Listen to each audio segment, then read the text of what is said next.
Here's what I call the best-kept secret of the rich. Interesting discovery that I made one day. I couldn't believe it when I found out that rich people have about 24 hours a day, and poor people have about 24 hours a day. Wouldn't that drive you mad until you found out what the difference was? I'm telling you, the difference is in the management of the time.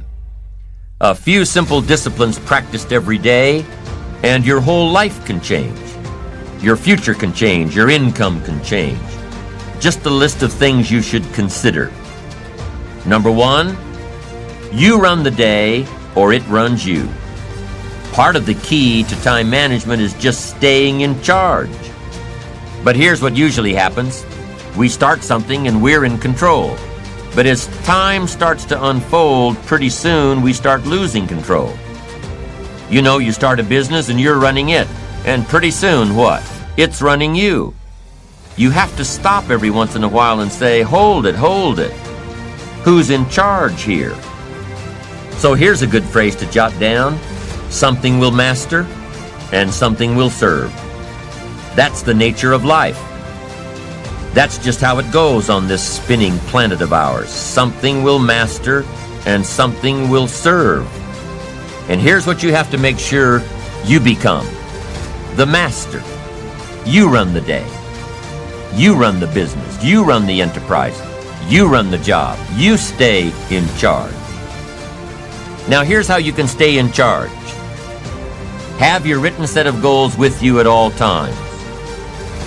Then prioritize your goals and decide which is important. Then constantly review your goals.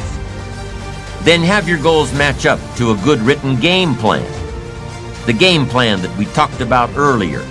The game plan that says, take it out of your head and put it down on paper.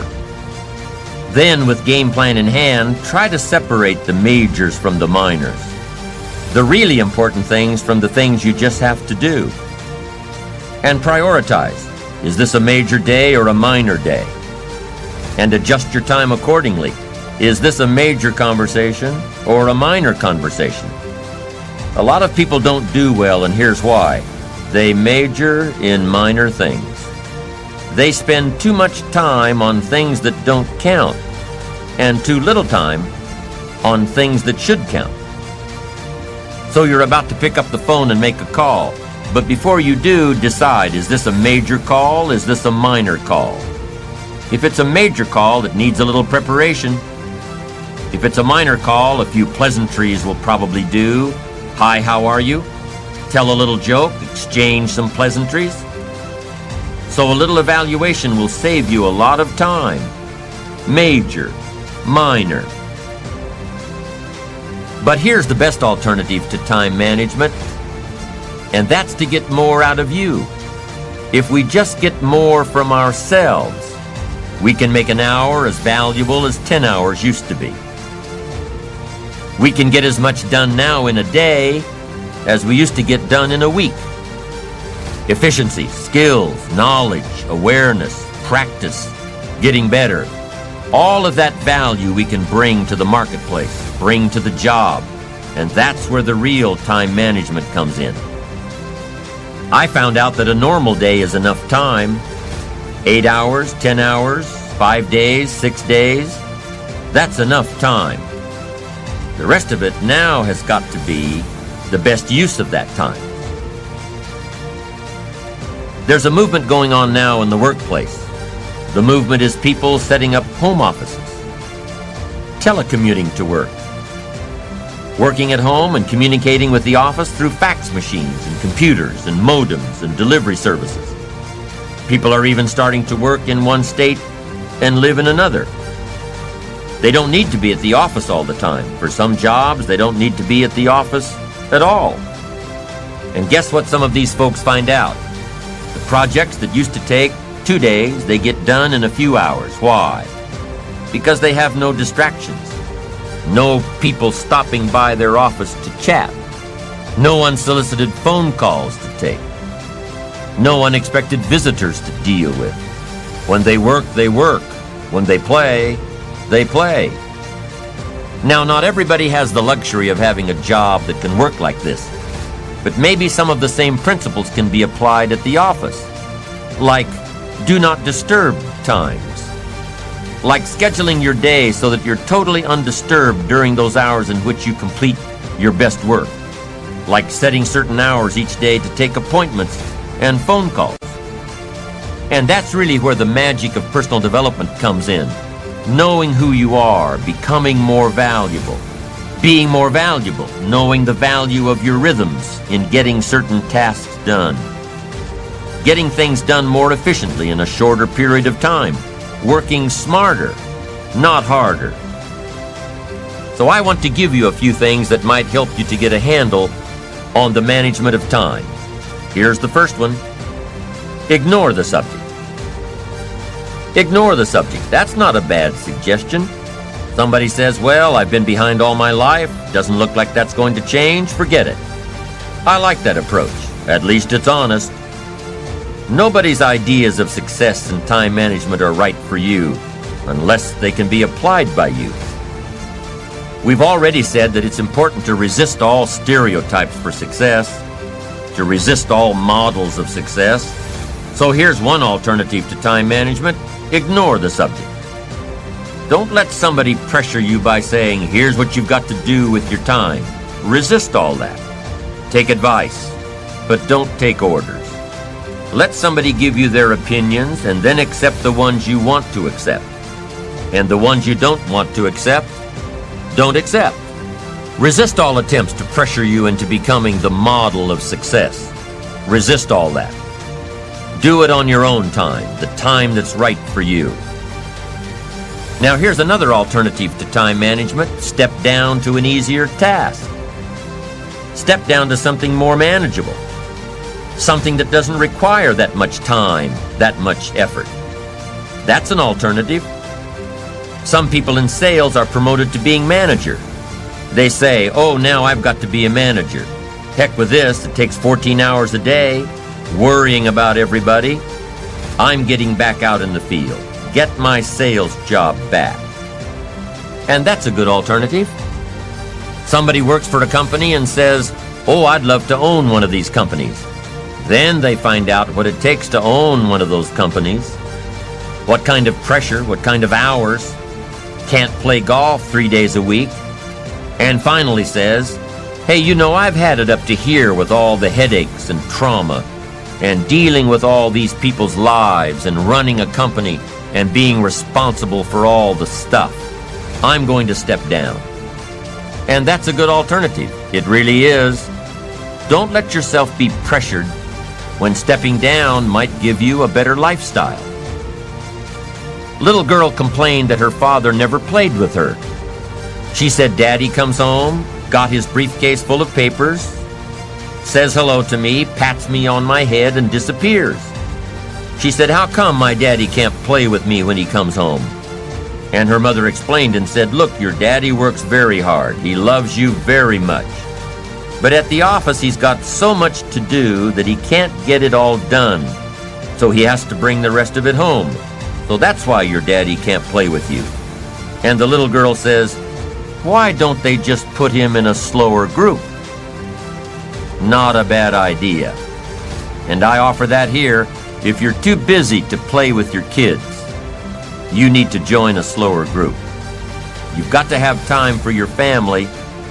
I went for some things that cost me too much in those early days.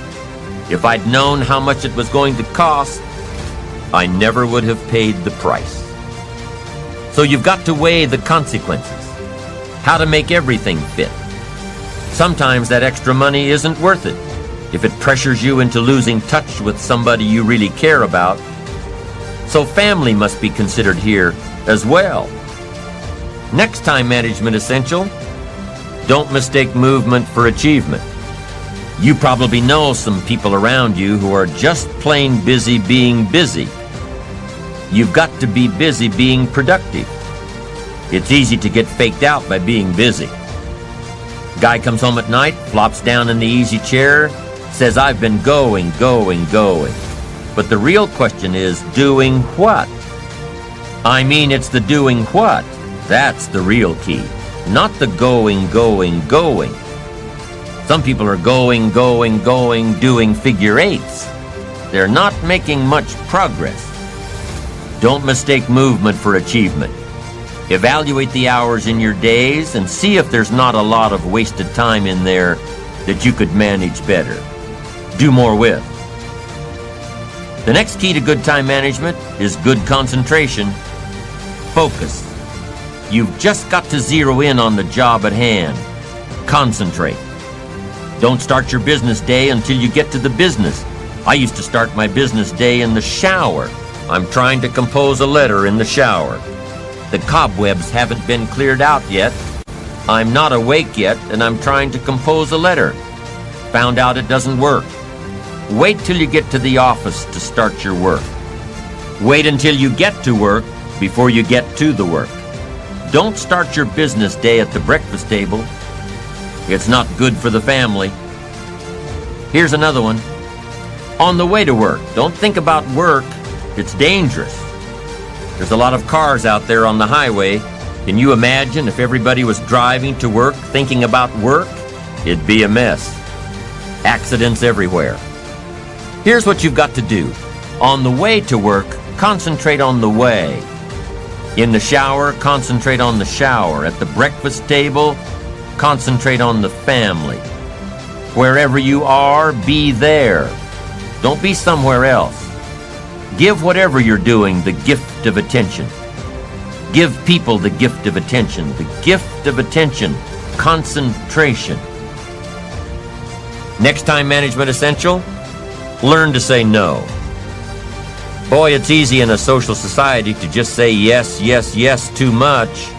Over-obligate yourself. Then it takes all those phone calls and all that time to back out of it and redo it. Don't say yes too quickly. Better to say, I don't know if I can make it, but I'll give you a call. Better to say you don't know than to say yes, yes, yes too quickly, trying to be nice and then having to back out. One of my colleagues has a good saying, don't let your mouth overload your back. Committing too soon, too quick. Being too eager to please. Appreciate yourself, your time, appreciate your own limits. Know when your commitment to someone else will end up taking time away from yourself and from your family. Have self-appreciation for your special time alone and with those you love and those who love you. This is especially important for charity work, volunteer work as well. A group of entrepreneurs I know have been very successful in their business, getting a lot of press. Pretty soon they're swamped with requests to do pro bono work, do their stuff for free. They must get a couple of offers a month to sit in on one charity board or another. But here's how they handle it. They take all requests, weigh them for time commitments, evaluate them for opportunities, then they take a collective vote on which two they'll accept during the next 12 months. You can't immediately say yes to offers that sound prestigious. You can't immediately say yes to social functions, things that sound like a lot of fun. You've got to say maybe and take time to evaluate what's an important contribution to society and what'll just take time away from your ambitions and your family. Be eager to please yourself and your family. Don't be so eager to please everybody else. Appreciate your own limits. You don't have to fill up every second of the day. Take time to appreciate what you've accomplished. Take time to enjoy the fruits of your labor. Your success should be a pleasure. Appreciating what you've got and what you've done and who you've become is important. It's an important component in fueling your future achievements. Just knowing that you've accomplished in one day what you laid out in your game plan. Just knowing that you finished all you started out to do that day. That's encouraging. And it's these little daily advantages that you're gaining that continue to fuel your achievement. Let's say you're figuring out tomorrow's game plan tonight, and tomorrow looks pretty light. So all you write down for tomorrow is cleanup day. You know, clean up all the little notes on your desk. Write all the thank you notes you haven't gotten around to writing all week. Take care of a few phone calls that keep getting shuffled from one day to the next. Nothing major, just minor stuff. But nonetheless, little stuff that keeps nagging on you until you get it done. So you spend your day in a cleanup mode. You file the notes, write the thank you cards, make the phone calls. Not a major day, but at the end of the day, you feel you've accomplished so much. Why? Because you've taken care of so many little details. The little details that can make a major difference. You feel like you've really achieved something during this day that started out to be so minor. Little achievements are just as important as big achievements. Why? Because you can't appreciate the big achievements without first appreciating the little ones.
till the day I die.